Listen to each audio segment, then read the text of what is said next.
Or Ember Spirit. Go Iron Shell hero. Nothing on the courier anyway. He has enough regen too. The 3 tangos left. He's not low HP. He doesn't need the courier right away. NoTail getting caught out in the bottom lane, and will try to TP away. Not going to happen. MVP just barely able to finish him off. Was left on a bit be enough, as we're going to see Jerax looking to catch out Dubu here. Is going to scout him going for that rune. He goes for the rune deny, but was it worth it? Sniper coming as well. All of a sudden, 4 heroes do get out at the top rune. Ana quickly dropping low, though, has to run away. QO pressuring it back. They'll turn into Jerax. This early game shrapnel doing work, but still has the boots. Maybe can survive. No, Febby comes in, and a parade of MVP heroes enter the lane as Ana. Impressive heroes, well, and that sums it up. That means Noah bad in for this potential smoke gank as OG move in. They want a piece of QO. Dubu there with the stun, but already the disruption's been engaged with. Not sure how much it's going to help at this point. QO goes down.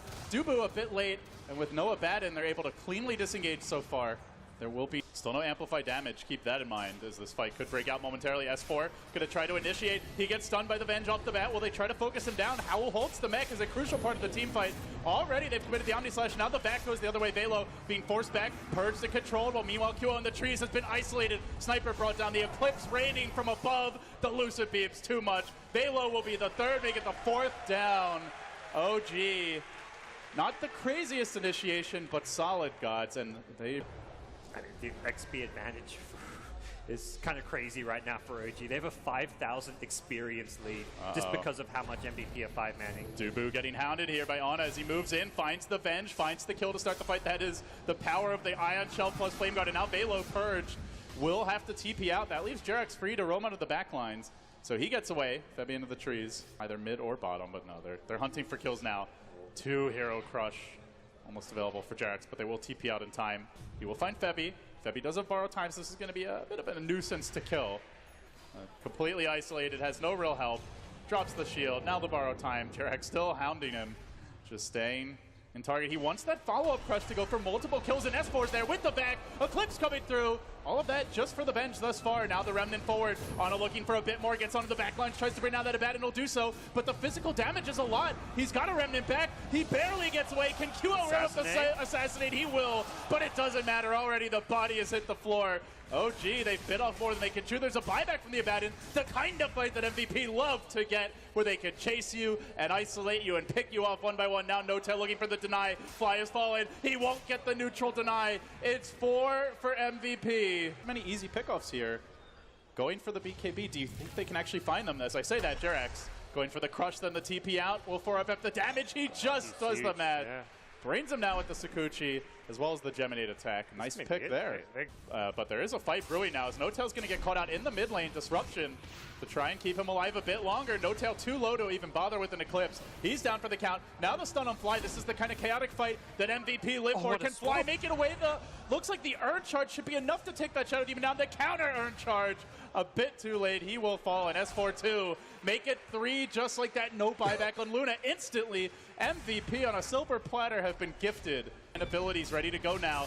Can they take the fight? That's the question. S4 smoked up. Look for the blink back to get it started. He only finds Velo, who immediately Blade Furies. He'll survive. Now the Eclipse comes out. Febby going to tank that up easily with the borrow time, and 4F pumping damage into Jerax. Will bring down the Fishman. Now turning on to NoTail. Time lapses it off. Dives a bit further. Fly, no disruption for a few seconds. There's the purge. The big dive's a 2-for-1 thus far. If 4 can get the kill, it would be huge, but he's low, in danger. S4 blinking back to force that pesky bug away, and with a shield and a heal, he should survive. Ends up being a 2-for-1, but they drum on Sniper, you know? They don't have the tools. That's why they want to keep going and end the game now. They pick up a Vlad's on the Abaddon. They have Vlad's, they have drums, they have all these items to fight now, but the split push is constantly plaguing them, and it's going to lead to a Jug pickoff.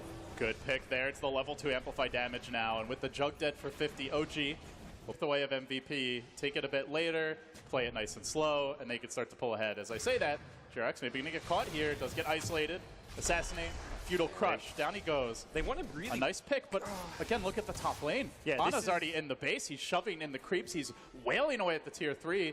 They don't really care if they lose that Slardar. MVP want to ignore that. If that top lane wasn't pushed, they would be going for the high ground at bottom, but because of Ana's presence up there, they have to TP, they have to go defend it. Febby is just being ignored. Ana's like, I'm just going to hit some buildings here. This is fine for me. But Roshan this seems good, but not so much for MVP as they try for the Roshan. They've thrown the Swarm in. Those glaives almost shredding Velo instantly. He will barely survive. While simultaneously they back you up on the high ground. He's going to go for the TP out. He will BKB, escape successfully, but at the same time that isolates them at the Roche pit, where, by the way, Anna's back into the fray. He's got the mobility that MVP are lacking. They get on top of the big rock, and how convenient. He's ever so low, frantically hustling back. MVP try to get into position, but they do so without a sniper.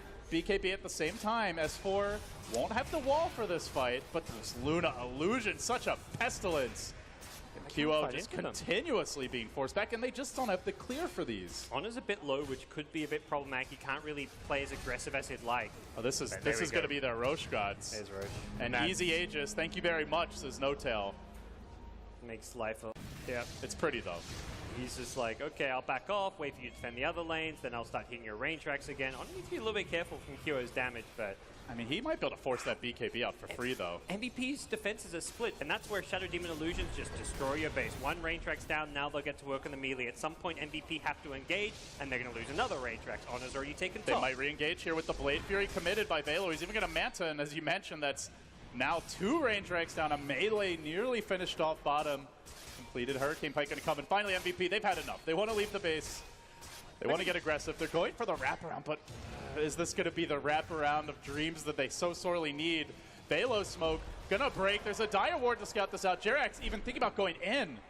There is an Omni Slash at the ready. 4F scrambling that way, but again, look at Ana up at the top lane, just easily bringing down the melee. Even if they win the fight, they're losing the war. MVP, just death by 1,000 cuts.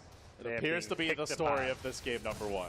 One by one, they're being picked apart. Not the heroes, it's the buildings. Honor takes the racks and then gets out. Is he?